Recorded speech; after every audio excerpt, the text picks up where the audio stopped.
Okay, here we are with Wendy Rose Williams. She's an energy healer, hypnotherapist, Reiki master, and certified spiritual teacher. Hi, Wendy, how are you? Hi, I'm doing great, AJ. I understand you had two different near-death experiences in 1997 in the same week. And tell me about a little bit about your work. You're a hypnotherapist and you've been working with past lives. Yes. So what I do is I help people release that energy that isn't serving them anymore.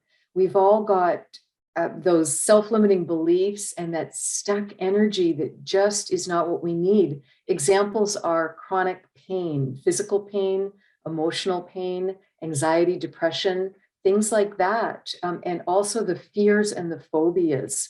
So I help people release those during one-on-one sessions.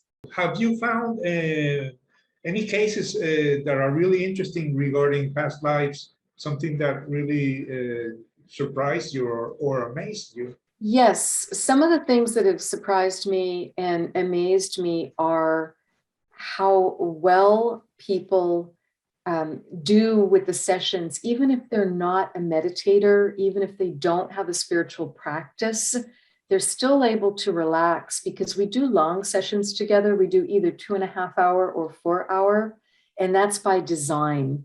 And the first thing we do is go to a healing temple. So we're just working via Zoom with an audio recording for them to go back to. And we go to the healing temple and do 3 things to just really help them relax and start to heal. The second thing we do is we have them meet with their spirit guide. And I have their guide give them a gift that'll be practical in their life today and a message. And then we're ready to do the past life portion. And past life, I'd like to put in quotes because it might be scenes earlier in this lifetime, because many of us have things that need to be reframed, whether it's, childhood or some other time earlier in this life. There's things to heal and let go of. Or typically we then do go into the past life or past lives because it's not limited to one. Some people are just, quicker with the processing. And it's their higher self and their guides that are architecting what they show them, what they help them vision. Because my belief is we've got hundreds, if not thousands, of past lives to explore. And then the final thing we do is we raise our vibration and frequency at the end of the session, because we're a couple hours in, and we go up to the light together. And it's like the best part of an NDE, but no trauma. So we're just safely leaving the body together and just imagining going up to the light, heaven, home, nirvana, whatever your belief system is. And I ask for the person's book of life to be waiting for them and for their guide to come back in, because we met the guide a little bit earlier, and the guide to come back in and answer the important questions they have. Because we've always got questions we're trying to understand in life. So they're able to write down before the session, what are their health questions, anything about wealth or career, relationships, and then miscellaneous. So they submit those ahead. And then that's how the higher self and guides know, here's what we're focusing on. And certainly other things that can come up, that weren't on the question list. It's not limited to that. That's great. I understand you were trained in the method of Dolores Cannon and also Brian Weiss. Yes, I had the good fortune to train with one of Dolores Cannon's students, her first degree student, Chris Turner in the United Kingdom. So that's where the term regression healing comes from, because he was inspired by quantum healing hypnotherapy. And then I trained directly with Dr. Brian Weiss for a week at the Omega Center in New York. And then I was able to find one of Dr. Michael Newton's original students who had been one of the Newton Institute trainers. So I trained with Karen Wells. So they've all got something wonderful to offer, and it's all a little bit different. So that just gives you, the ability to have more tools in the toolkit, so to speak, depending on what that patient, what that client needs. Okay. Now I would like to talk about your two near-death experiences and what happened to you when you died and went to heaven. Absolutely. Well, what happened was we were just over the moon, my husband and I. We had an 18-month-old toddler, but we'd also had years of infertility, and I'd had 2 ectopic pregnancies. So that's kind of the background to being pregnant. I was only 10 weeks along. I'd had just 1 visit to the OBGYN because it was so early. And everything looked great at the doctor visit. But 2 things I was noticing didn't seem right to me in the pregnancy. I kept having this recurring vivid dream multiple times a week, and I didn't know what prophetic dreams were. I didn't know you could have a precognitive dream of something that might be coming up in your life. And what would Okay. happen in the dream is I would see this really major storm out at sea, and there would be a big sailing vessel, and I would see everything just ripping and tearing. So like all the winches are pulling off, all the cleats are coming off the boat, all the masts come off, and the ship always breaks in 2 and it always goes down. So I'm like, why am I having this dream all the time? And I didn't realize it was my body was trying to tell me, pay attention, your ship's about to go down. I didn't understand it. The other thing that was happening was I was having severe heartburn. And that seemed very odd to me. I didn't normally have heartburn. And again, I'm only 10 weeks pregnant. So I'd called the doctor's office multiple times, and they're, saying, well, you can just take my Lanta. My Lanta is safe in pregnancy. So, do that and give us a call if anything else is bothering you, and we'll just see you at your next visit. So what happened was I was working at home. My husband's at work. He's got 1 car. Our nanny is at the park with our daughter. She's got the other car. I'm home alone, no transportation, and I just don't feel right. I'm so restless. I can't get comfortable. I'm trying to focus on work, but I keep like trying to go lay down, go in the bathroom. I'm like, something's wrong. And all of a sudden, I was just hit by this sense of impending doom. I have never felt that before or since. And I went back into the bathroom again, thinking, I'm going to be sick. Something's wrong here. And once I got in the bathroom, I just felt this stabbing pain in my abdomen, and it felt like something burst. And I'm literally looking down like there's a knife there's a knife stuck in me. What is going on? And I passed out on the floor. And I believe the only reason I came to was there was this insistent male voice that woke me up, and he just kept repeating, Wendy, you've got to wake up now or you're going to go home. You've got to call for help or you're going to go home. And I knew exactly what he meant was I was going to die. So I'm laying on my side on the bathroom floor. So I open my eyes, and AJ, it was the most amazing surprise and experience because my bathroom was just filled with light, and the light was coming from these large 4 or 5 figures. And I looked at them and I'm like, oh my gosh, those are angels. And I was just so shocked. And the amount of light that was coming off them, as I said, was immense. So he repeated, you've got to call for help now. And I answered, I understand, but I can't walk. And what he said was, you just have to be willing to try. And I think that was really important. I didn't understand at the time. I think it's because we can ask for help from guides, angels, ascended masters, but we have to ask because they're not going to override our free will. It's our learning experience, it's our ride on earth. So, but because I cried out for help as I was going down, and I do believe that angels and guides can intervene in an emergency situation like that. You hear about them at the scenes of car accidents and those sorts of things. So I managed to get up on my hands and knees and thought, I'm going to have to crawl to get to the phone. But the moment I got on my hands and knees, I could just feel the assistance. It's like I was gently, so carefully like picked up, and I felt like I was flown just the few feet it took to get over to the nightstand where the landline was, because this was 1997. We didn't all have a cell phone glued to our hand or glued to our back pocket. So I'm there on the floor, reaching up, trying to get the phone. And I did think, oh gosh, who am I meant to be calling? Should I call 911? But the angel had just said, call for help. He didn't say anything further than that. So I decided to call my husband at work. And that was made great sense to me because he worked only 5 minutes from home. If he'd worked further away, I think I would have called 911. So I call my husband.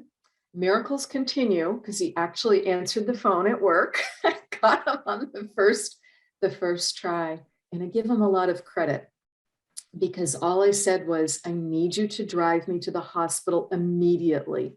Can you come home right now? And all he said was, on my way. He didn't ask me a single question, and I could hear him throw the phone down.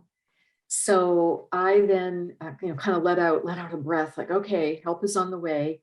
And I called the OBGYN office and I told them what was happening, that I felt like this incredible pain and like something had burst. And I also told them, I said, my abdomen is starting to distend. I can see it rising really strangely. I don't know what's going on. And they asked me if I was bleeding. And I said, no, I'm not bleeding. And they told me, okay, get on here to our office as fast as you can. That's great. Your husband's bringing you. Do not park when you get here. Just leave your car right there at the curb, and we're going to meet you with a wheelchair. So again, was fortunate because the OBGYN office was right at the hospital. So they meet me with the wheelchair, and I get whisked up into the doctor's office, straight into an ultrasound room. And they're trying to do an ultrasound of my abdomen. And I'm looking at the screen, AJ, and I'm just puzzled because I'd had ultrasounds before, and obviously you can see organs. That's the whole point of it. I couldn't see anything on the screen. It was just black. So I asked the ultrasonographer, is that working? Is that turned on? I don't see anything. And she'd been trying to adjust it, and she just touched me on the shoulder, and I could see she had her game face on. And she said, I'll be right back. I'm going to get a doctor. So she came back immediately with a doctor who had a certified nurse midwife with them too. So picture the scene now. We're like all squeezed in. You've got 5 people somehow shoved in this room that's, meant for 2 or 3 people. And the doctor tries to get an image on the screen also. And he just shakes his head and says, we need to admit you up onto the hospital floor right now, because you've got a major abdominal bleed and you're losing a lot of blood based on the way your abdomen is distending. And that's why we can't see anything on the screen. That's all blood. That's what you're looking at. So I was like, oh my goodness. So I get whisked up by stretcher and get admitted, and I'm laying flat in my hospital bed. And this is like all happening so fast at this point. And I know that the nurse is out at the central nurse station, and she's calling for blood. So they asked me my blood type and said, do you know your blood type? I said, absolutely, it's A negative. So she's out calling the Puget Sound Blood Bank, which is like a central blood bank that serves multiple hospitals, asking, putting in her order for A negative blood to be delivered. And she comes back in the room a couple minutes later, not looking happy. And what she tells us is, I've just learned that there was a train collision 3 days ago in the Seattle area, and there's no A negative blood available for you. And I'm like, wow, this is at the Central Blood Bank. This is not good. So we're discussing, with the doctor, what do we do? And they tell me, well, you've got to stay flat in bed. You cannot get up even to go to the bathroom because, we're hoping that somehow, we're all kind of hoping like appendix, gallbladder, something non-essential that's going to somehow the bleed is going to resolve on its own. Because I'm pregnant. We don't want to be rushing into surgery, although we discussed it right then and there. Do I go into surgery? And it's like, well, we don't have blood. We don't know what we're operating on. So we made the decision together that the most reasonable thing to do was watch and wait. Because, I'm in the hospital, I'm being well monitored, well cared for, but I'm blowing through the painkillers. They've tried, 2 different painkillers, and I'm still just writhing around on the bed because I'm in so much pain. So I'm on morphine at this point. I'm not happy because, of course, who wants to need morphine when they're pregnant? And we still don't have blood. Blood has not been hung yet. I'm not being transfused yet. So they were able to get blood maybe 6 or 7 hours later that night and start transfusing me. But that was a real concern too, AJ, because I can see how fast we're going through the bags of blood. And I also had this really strange sense of walking between worlds because it was really hard to stay awake. It was really hard to stay focused, even when someone was like right there bedside having a conversation with me, trying to make medical care decisions. I'm like, feeling like I'm going to pass out, or I'm like, I'm just not really there. And I was concerned because I didn't really care. Never felt like that in my life, but I could feel like I was giving up. And that is not me. I am just a pretty, gung-ho, let's get it done. We're going to figure this out kind of person, but I had just never been in a situation like this. So I'm monitored closely for about 2 days. And I think it was on the 3rd day, my hematocrit is being measured. And I think it was on the 3rd day that my physician looked me, straight in the eye and said, Wendy, you are officially bleeding out at this point. Your hematocrit has dropped just dangerously low. You probably know that because it's so hard to focus and stay awake and stay conscious at this point. And you probably know, based on the amount of blood we're trying to transfuse. But he said, you're losing it faster than we can pump it in. So we need to do surgery. So I signed the paperwork for surgery. And it was going to be the next day. It was going to be my own physician, which I felt really good about because I knew he was not only someone I was familiar with and really comfortable with who delivered my first baby, but I'd gone through infertility treatments with him, and I'd gone through 2 surgeries with the ectopic pregnancies. And I also knew the hospital where I was delivered about 5,000 babies a year. And the implication of that is you've got also then like a big GYN component to it because you have complications when you have that many deliveries going on. So I felt I was in the right place, which was important. And I did not want to be transferred downtown. So we agreed he was going to operate with one of his associates. So I'd have 2 OB physicians from my own practice. So this is agreed. In the early afternoon, I get my dinner, 4:30 in the hospital. You're given your food so early. So I'm just trying to relax. I'm trying to marshal my resources for surgery the next day. And I thought, well, let me just visualize the best outcome tomorrow. That's really the best thing for me to do at this point. So what happened, AJ, was the moment I vision the best outcome, I pop right out of my body. I leave my body completely. And I remember looking back over my left shoulder at myself in the hospital bed. And I was like, oh my gosh, she is whiter than the sheets. She's whiter than a ghost. Because of course I haven't seen myself in, 3 days, laying flat in bed, there's like no mirror. And I did have a humorous moment too, because I'm like, oh my gosh, couldn't they have at least brushed her hair? She looks like the wild woman of Barney out here. Wow. From just being in bed and just, so restless because I was in so much pain. So I did have that funny moment. And then I noticed, but then I'm like, she's fine. And I'm like, why am I referring to myself in the third person? Because I know that's me in the bed, but I know that's not all of me. That's not really me. That's like a beautiful housing, like a temporary housing for my soul. So I'm like, yeah, she's fine. I'm leaving because I could see all this white light from the ceiling of my hospital room. I'm like, I am going up there. I've got to check this out. That is fascinating. And it was like just being magnetically pulled. So I go out through the hospital and I'm like looking back down and I can see the building. I can see the green grass. I can see the trees. And I can see that's like all getting like smaller. So I'm going further away.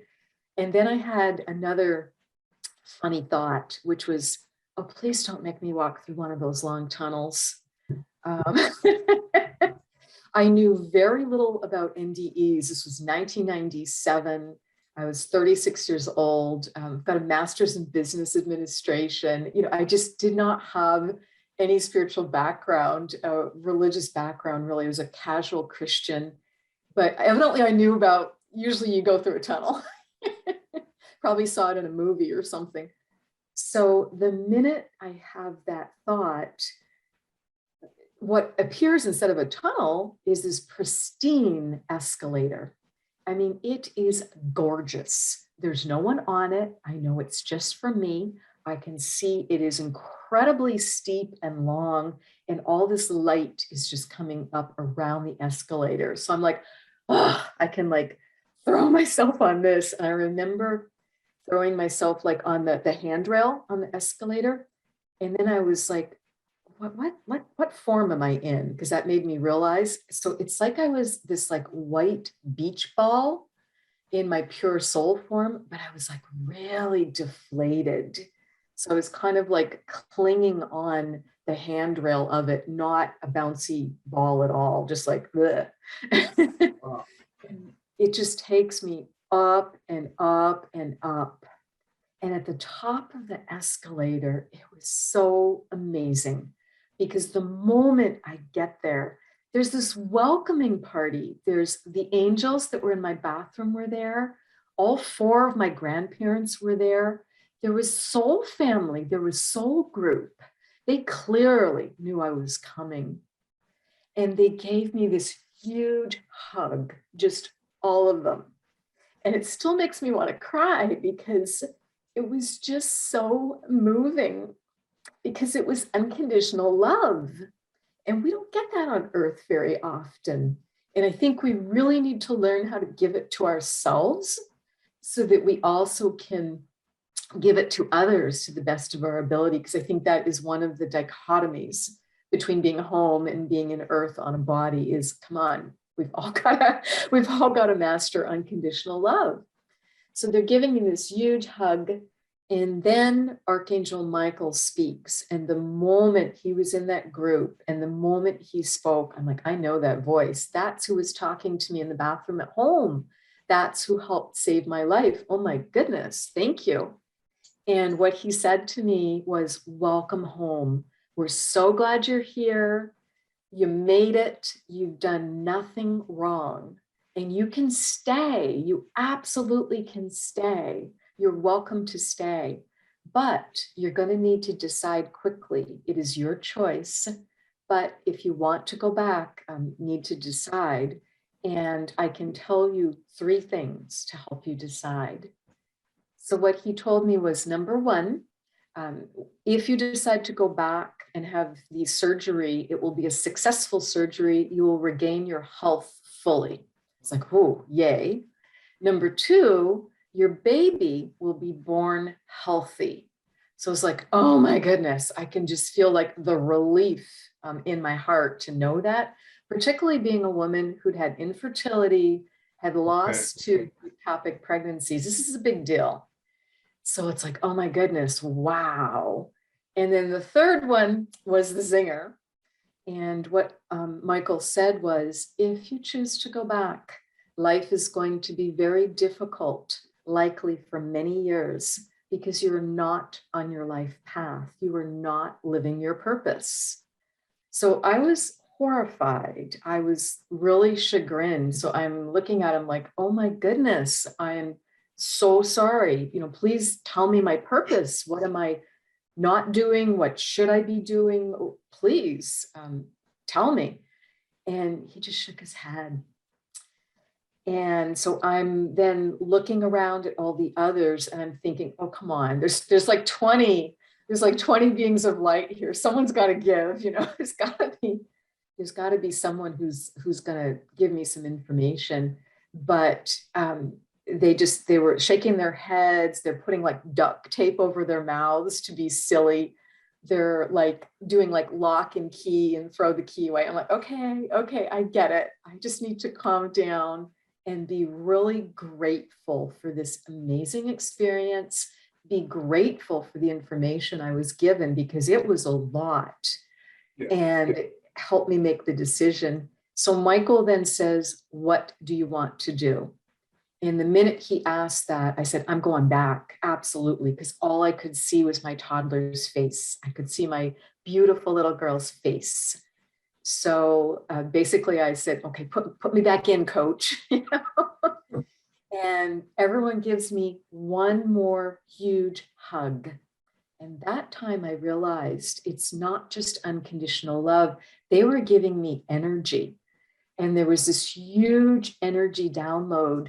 AJ, I don't think I would have survived the surgery the next day, because I was so, I just didn't have anything left, despite all the transfusions. So I get this just beautiful energy, and everyone like kind of turns into cheerleader mode. I get turned around and put back on the down escalator, and they're like, you can do it. We believe in you, get back in there kind of thing. And I'm like waving over my shoulder, and I go back down, and I just go straight, and I see my body, and I just like gently float into my body. And then like the white light in my room, the hospital room, it goes away. Wow. And that was it. So that's what happened. Okay, regarding the angels, you also described them as beings of light. What did they look like? Were they tall? Yes. Were they short? Yes. What did they look? Great question. They look the same both times in my bathroom and when I was at home. They were very large, like 8 to 9 feet tall, much bigger than people. And it was like this white outline. I could not see a face. I could not see clothing. It's like they had like a big hooded cape on.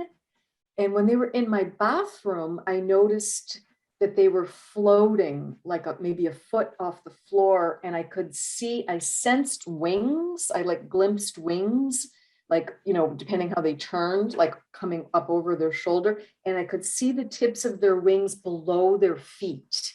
So very, very large wings. So that's how they looked both times. And the way my soul family looked was these white beach balls, only they weren't deflated like I was. All of them looked like that, all the soul family. And AJ, it was fascinating. But you did recognize them. You recognized them. Even though they all looked exactly the same, you just sensed the energy. I would be like, oh gosh, that's Nan, that's Pac. My mom's parents, my maternal grandparents, I knew well. But I also knew, oh my gosh, that's Rose, that's Ivan, my dad's parents, who I never met because they died before I was born. But soul group, soul family, evidently we're in the same soul group together. I knew who they were. You mentioned that they told you that they can only help you if you ask. Mhm. Is You that have to a be rule? willing to try. Is that a, do you think that's a rule? I mean, angels do not help you unless you ask them to help you? I believe that because we have free will on this planet, I believe that angels, guides, ascended masters of any type, I believe they can only help us if we ask. That's We've interesting. got to spiritually surrender. We've got to be, your ego's got to be balanced. You've got to be willing to ask for help. But it can be this emergency situation too, where they come in.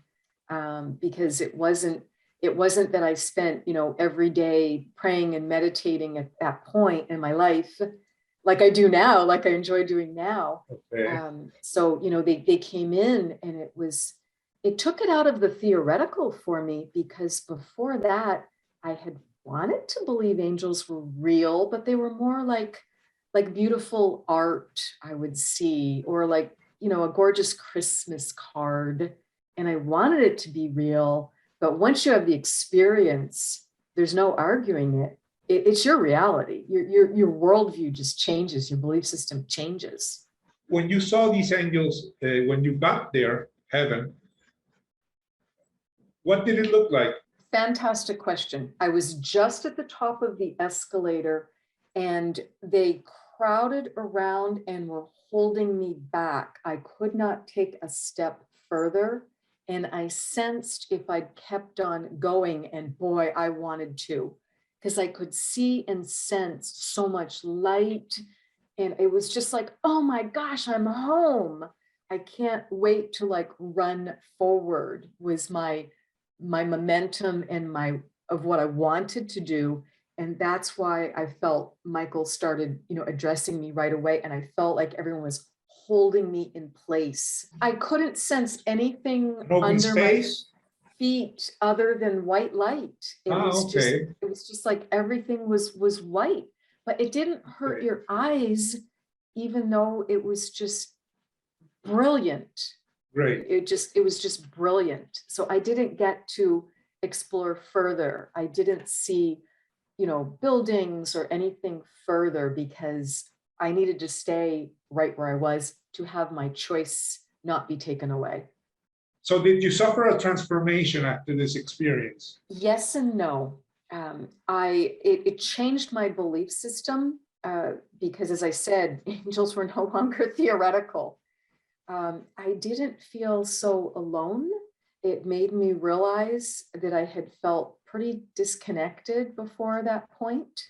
I hadn't realized what was missing, but I didn't find anyone to talk with about the experience. And I think that would have been really helpful to have discovered IANDS, the International Association of Near-Death Studies, or something like that. It was very ironic because years later, when I discovered IANDS, I found out the Seattle chapter was the biggest and most well-established in the entire United States. And that's exactly where I was living, but I didn't find out about it. So evidently I was meant to process solo.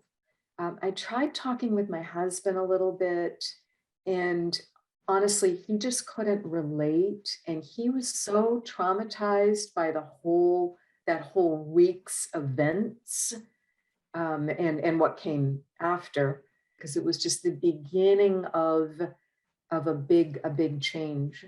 What happened was I had to go through the rough stuff, had to go through the challenging stuff, just like the angels had said. I feel like I didn't get a life review because I didn't need one. I got what I call the preview of coming attractions of you'll have a successful surgery, your baby will be born healthy, and life is going to be rarely difficult for many years because you're not on your path. So I go back to work, job I love. I'd already been working there about 3 years. And people, I've been out of work now for 7 weeks with this medical emergency, and I'm now visibly pregnant. So when I return to work, everyone's like, oh gosh, Wendy, are you okay? We're so glad to see you. What happened? But you're getting this like in these quick hallway intercepts or like busy lunchroom. And it's like, I just don't know how to summarize. I just don't really know what to say. So I'm sharing minimal information. So I'm back at work for about 6 weeks, and we're trying to get life back to normal. And on a Friday afternoon, I'm called into my boss's office, and I don't think a thing about it. Great relationship with my boss. He's wonderful. I'm just, like I said, in a job I like and where everything's going well. But the minute I walked into his office and I saw his face and his energy, and I saw the human resources rep sitting there with a file on the table, and I'm like, oh God, she's got my personnel file, and look at the two of them. Here we go. It's the infamous Friday afternoon layoff. So what happens next is 1 week later to the day, this is November of 1997, my husband comes home from work a couple hours late, and he had not called. And I thought, this is odd. I hope nothing's wrong, because this is really unusual. He walks in the door. It's about 8 o'clock at night on a Friday night. And I just see his face, and I'm like, oh my gosh, are you okay? What's going on? And he said, sit down, we need to talk. I have something very difficult to tell you. What happened next after my layoff and my husband's layoff was I did deliver that healthy baby girl in March of 1998. I am home literally just the day after delivery, and I'm holding her. And anyone is thrilled by that moment, but particularly having gone through the near-death experience, it was a big moment. I again hear Archangel Michael at that point, and he says, your contract with your husband is complete. I am not happy to hear this. I know exactly what he means. And he's saying the marriage is over. And here I am with this newborn and with a 2.5-year-old. So what happened was we did everything we could to be good husband and wife to each other and to be great parents, but we did divorce when the children were 6 and 8, because there was just no recovering from that. Okay. And we then moved on and co-parent, raising the children, etc. And what happened next, which started to lead to me becoming a past life regressionist and an energy healer, was about 6 years after the divorce. I met the man who was meant to wake me up spiritually. He introduced me to Dr. Michael Newton's Journey of Souls. He found my first past life regressionist for me, actually drove me there. I had that session a year. It was so powerful, AJ. In 2 hours, to be able to release a lifetime of anxiety, when I had never had a session before, that was mind-blowing to me. I just wanted more. Yes, that was fantastic to vision 2 past lives too, but releasing that anxiety and getting that healing was a big deal. The next year, I went for my first Life Between Lives session with a Newton therapist. That again was mind-blowing, so helpful. My life was just changing faster and faster. The next year, I had 2 quantum healing hypnotherapy sessions as the client, the Dolores Cannon technique. And at that point, I knew, said, this is, everyone needs this. This is so amazing and wonderful how you can change your life and resolve chronic pain, physical pain, emotional pain, anxiety, depression, stuck creativity, release the fears, release the phobias. So I just kind of opened myself up. It's like, I don't know when and how the training will come up, but I just need to trust. And that was one of the things that was new for me, was to more trust and not so much trying to make things happen, but more naturally attracting them, more getting in with the ebb and flow of the universe, which I hadn't known how to do before. It didn't take long at all after. It's like, okay, I'm meant to train. I'd looked online, I wasn't finding anything. I thought, well, let's just see what happens, because I know it's meant to happen. And very quickly, one of the therapists who'd done the QHHT for me, she introduced me to a gentleman who was looking for just 10 students to work with one-on-one. And he had trained with Dolores Cannon. So I trained with him originally, Chris Turner from the UK. And that was fantastic because I then was able to begin offering sessions to people. So I'm still working full time, but starting to do this as just the most uplifting, best side job ever. And what happened from there was I then realized, oh my goodness, there's this amazing man named Dr. Brian Weiss. So I had read some of his books, I had listened to some of his YouTubes, and I realized that he gave one-day seminars for the general public. So I drove down to Portland, 3 hours south of me, and spent a weekend down there to go to that. And it was amazing. And that was the confirm for me to invest the resources in flying out to New York State and training with Dr. Brian Weiss for the full week. So that's how things got really changed and turned around. Okay, so it's been really nice having you. I'm really amazed by your words, and I would like to talk to you sometime in the future. That would be wonderful. Well, thank you so much, AJ. It was my pleasure. Thanks again. Thank you so much, AJ, and to your listeners. Thank you. Bye.